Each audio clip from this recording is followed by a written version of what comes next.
8-sinf yangi adabiyot, kirish, davr, ijodkor va adabiyot munosabati. Badiiy adabiyot hayotning in'ikosi, tasviri, aksidir. Har bir ijodkor o'zi yashagan davr voqealarini, uni o'ylantirgan, quvontirgan, qayg'uga solgan voqea hodisalarni badiiy obrazlar vositasida qayta yaratadi.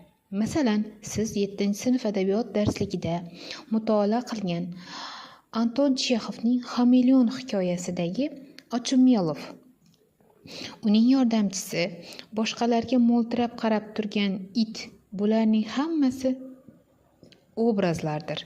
Chunki muallif mazkur obrazlar orqali o'z ko'zi bilan ko'rgan yoki eshitgan hayotiy voqealarni ta'sirchan qilib qayta yaratadi.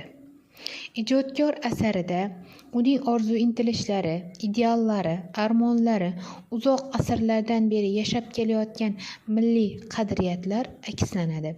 Sizga tanish Mehrobdan Chayon, Abdulla Qodiriyning, O'g'ri, Abdulla Qahhorning, Rahmat sizga xonim, Livingston Hughesning kabi o'zbek va jahon adabiyoti namunalarida har bir ijodkor o'zi yashagan davr muhiti, muammolari, millat dardi, orzu-umidlari, erk, ozodlik kabi yuksak tushunchalar haqida hikoya qilgan. Muallif biror obraz yaratishda ko'pchilik ilg'amaydigan, ahamiyatsiz ko'rinadigan detallarga, o'ziga xos jihatlarga e'tibor qaratadi va sifatlash, o'xshatish, jonlantirish, mubolag'a singari badiiy tasvir vositalari yordamida kitobxonning his-tuyg'ulariga ta'sir qilib, uni o'ylantiradi, quvontiradi, yig'latadi va hatto kuldiradi. Masalan, siz va biz uchun asfalt yo'lda giyohning o'sib chiqishi oddiy holat bo'lib ko'rinishi mumkin. Biroq Saida Zunnun va biz quyi sinflarda mutolaa qilgan bir she'rida giyohning qiyinchiliklarni yengib o'tganiga urg'u beradi, uni jonlantiradi va obraz darajasiga ko'taradi. Yoki kuz tasviri oddiy kishilar uchun shunchaki tabiat hodisasi, ijodkor esa unga ramziy ma'no yuklab, obrazlilik asosida go'zal she'r yaratadi. Kuz. Muhammad Yusuf. Suv o'tlari to'la irmoqni muzdek qilib qo'ydi sunbula. Yel tortqilab barqut yaproqning yuragiga soldi g'ulg'ula. Ko'kda yana oppoq turnalar, arg'imchoqlar solib uchishdi. Biz maktabga chopdik tillarang, terakzorlar yig'lashga tushdi. Bu she'rda shoir sifatlash, barqut, yaproq, tillarang, terakzorlar, jonlantirish, yaproqlarning yuragiga g'ulg'ula soldi, terakzorlar yig'lashga tushdi, o'xshatish, arg'imchoqlar solib uchishdi kabi badiiy tasvir vositalaridan foydalanib, sokin kuz manzarasini o'ziga xos tarzda tasvirlagan va tabiat tasvirining inson umriga uyg'unligi aks ettirilgan. Modomki ijodkor voqelikda o'z his-tuyg'ulari, kechinmalari, dunyoqarashi va ideallari prizmasidan o'tkazib tasvirlar ekan, bir voqea, hodisa yoki muhim shaxsga turli ijodkorlarning turlicha munosabat bildirishi tabiiy holdir. Chunki ayni bir voqelik har bir insonda har xil tuyg'ularni uyg'otadi. Yanada aniqroq aytganda, ijodkor voqelikni ko'z bilan emas, balki qalb bilan ko'ruvchi insondir. Masalan, kimdir kuzda daraxtlarning zarg'aldoq ranglarga burkanishini ko'rib zavqlansa, boshqa birov uchun xazon rezgi umrning yana bir bahoridan ayrilish belgisi sifatida qayg'uga sabab bo'ladi.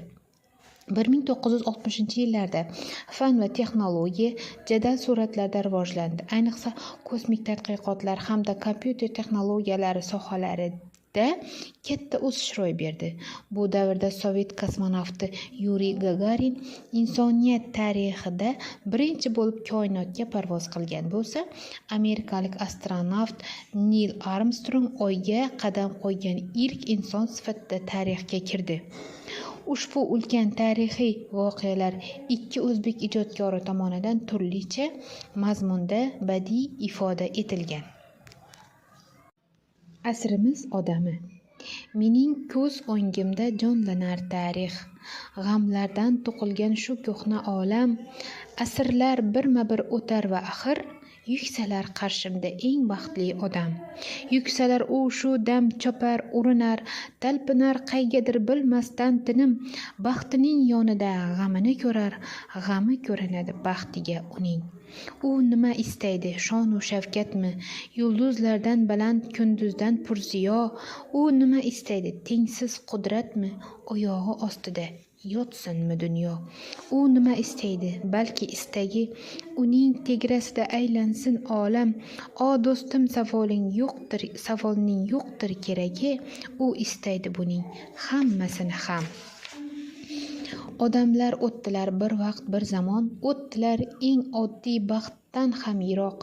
Yagona orzusi edi parcha non, eng buyuk armoni ozod yashamoq. Odamlar o'tdilar bir vaqt bir zamon, ha yashab o'tdilar endichi mana. O'zi bandi bo'lgan olam ustidan hokim bo'lmoqni u istar yagona. Abdulla Oripov, 1964-yil. Inson.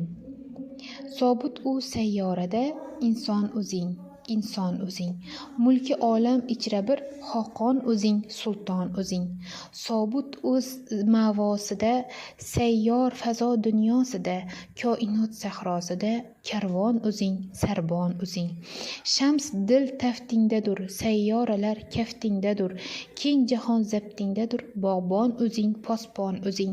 Qilding-u oyda harom, ham yerda qon to'kding harom. Ushbu holingdan mudom xandon o'zing, giryon o'zing. Mardga to'p otquvchisen, Zuhroni uyg'otquvchisen, uyquda qotquvchisen. Uyg'on o'zing. Mamlakatga mamlakat, millat bo'lsa qasd, millatga millat bo'lsa qasd. Qilg'uvchi so'ng oqibat, armon o'zing, afg'on o'zing. Erkin Vohidov, 1973-yil. Sobit mustahkam, ma'vo manzil, shams quyosh, xirom chiroyli yurish, giryon yig'lovchi, afg'on nola faryod.